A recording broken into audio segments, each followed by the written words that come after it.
sa journée, le pape François l'a commencé chez les sœurs de Mère Teresa, dans le quartier populaire de Saint-Mauro. Un déplacement qu'il a demandé pour y rencontrer des personnes en situation de précarité.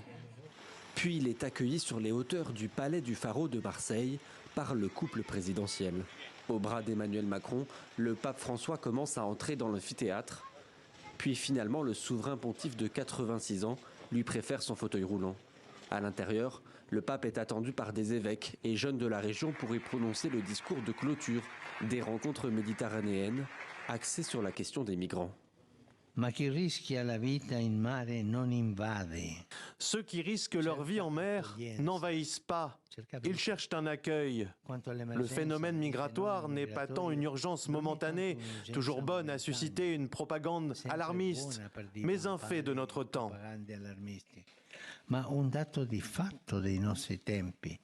Des propos forts dans un contexte d'hostilité croissante en Europe envers les candidats à l'exil.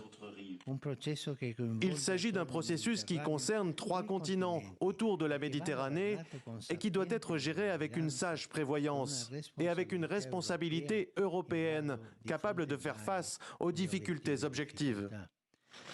Comme prévu, le pape François s'est ensuite entretenu avec le chef de l'État français à huis clos.